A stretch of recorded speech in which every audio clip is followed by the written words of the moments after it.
Welcome to Dial Up Podcast, interview, YouTube, video, Instagram video, start. All social media. All social media. It's a pleasure. Yeah, it's our first video interview, so It is. why don't we just go ahead and jump into it? I know you started your own business, Rosemary Events and Design. Is that right? That's right. Yes. And tell us a little bit about that. Yeah, absolutely. So for the past, I'd say 5 years now, I've been doing events sort of on the side of my main 9-to-5 job.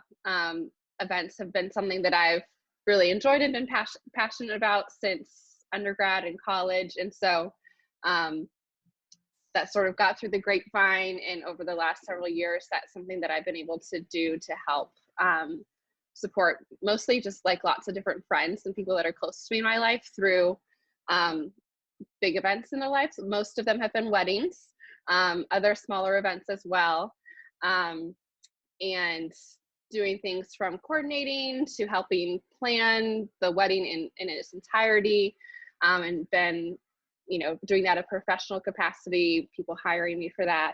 And then just different conversations have just sort of like pushed me in that direction to sort of, you know, people have always said, oh, Bethany, you should do this. You should start your own business. You could do this full time. And the push sort of just happened during COVID to sort of take the next step and actually do it. So I was on a furlough at the beginning of COVID, and then I was actually ended up being laid off completely. And so even though it's sort of a crazy time to launch a business, it also was the time where there was no other distractions or things competing for my time. And that's when Rosemary was officially born. Okay, and we just did an episode, or a couple episodes, I guess, actually talking about wedding planning. And obviously I just got married. And these two, you can't see Angie, she's off the screen, but they're about to get married. And have you ever seen anything just like crazy at a wedding while you've been running it, or maybe even just attending? Definitely. I mean, well, there's always, you know, crazy stories that you see. And your episode last week about, you know, all the different things you see on the dance floor, people losing layers, people, you know, smashing their face when they're trying to do the worm, people drinking too much, people who don't drink decide that this is the time that they are going to. My classic favorite are the lightweights. The people, you were like, you know what? It's a wedding. I'll drink. Let me drink for the first time in my life. Yeah. We're celebrating. Yeah, love's in the air, alcohol's in the system. It's going to be a great time. This is the time to test all the dance moves. This is the time to do all the things that I never do. This is the right setting for that. Totally. Have you ever had any, hopefully not any clients, because your business is still pretty new, but hopefully, have you ever just witnessed any Bridezillas? Bridezillas, yes, that's the word I was looking for. I thankfully have not witnessed any Bridezillas personally. I have worked in events also for a mainstream company as well, where I certainly have had my fair share of interactions of those that were my clients through there. So certainly, you know, brides that are very particular about every single thing, you know, the classic control freak, I guess you would say, like, can only be this specific shade of pink and not one shade lighter or darker for the flowers, and that petal can't be in that way, and you're like, okay, but these aren't made in a factory, you know, these are natural flowers, they're grown in nature, we can't control everything here. But definitely people trying to like have their fists tight around things to try and make it perfect of what they see that to be in their mind. Awesome. So I got a question for you. Have you seen the movie Bridesmaids? Yes. If you were to be one character, that's a classic. Who would you be? Oh boy, that's a rough one. Gosh. I mean, I definitely wouldn't want to be Kristen Wiig because the Brazilian steakhouse. Like, don't want it to go down that route.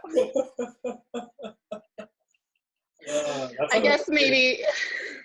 Oh man, that scene is brutal.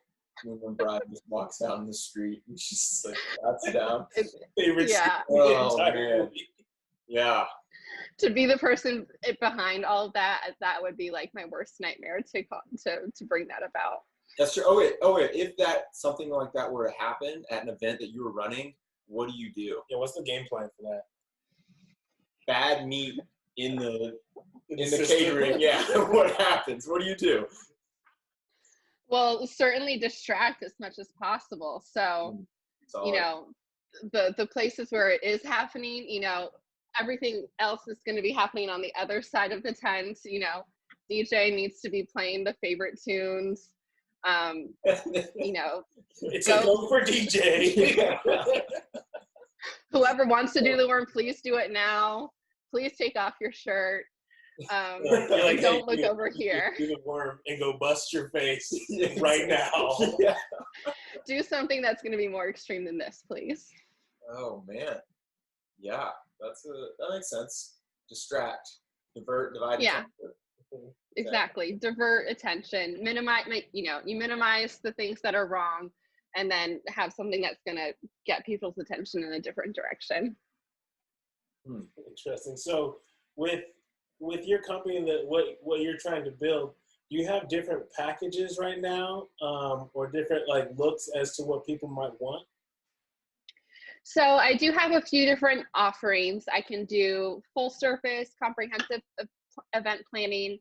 I can do just sort of day of, month of coordination, and then I also am doing floral design, which I can do by itself or in conjunction with those other things. Awesome. She did flowers for my wedding, and they were incredible. So anybody in the Midland area, definitely check this out. Thanks, Bobby. So I don't have specific packages per se. I think that each event is really unique and specific, and I want it to be reflective of the client. So luckily I'm small enough right now that I can do everything sort of custom to whoever that I'm working with. Okay, and final wrap-up question. For anybody starting their own business, what advice would you have? My advice would be to listen to the people in your life that are encouraging you and speaking life over you, and to listen to those voices and not the ones in your head that maybe, one thing that I would hear a lot was well, so many other people are doing this. Why do I feel like I need to add my name into the pot? But I think that it comes down to, if you have the gifts and if you have people encouraging you in that direction, that it's going to be, it may not be, you're not going to be number one in the country, but you're going to be able to be successful, and you're going to be able to use the things that you have. And so just believing that you're going to be able to achieve, you're going to be able to just sort of to use the talents that you have, and that you're going to be able to bless and encourage people through them. So whether that's through event planning, or whether that's through, your communication skills, or whether that's through any number of things, just sort of just making the most of the things that you've been given. And just sort of trusting the process, that if you're faithful and you put in the work, you'll be able to have something that you're proud of. Awesome. I think that's about all the time we have. Thank you so much for taking the time. Thank you. Of course. My pleasure. Yes. Thanks, guys. Yeah. All right. Bye. Good luck, Daniel. Thanks.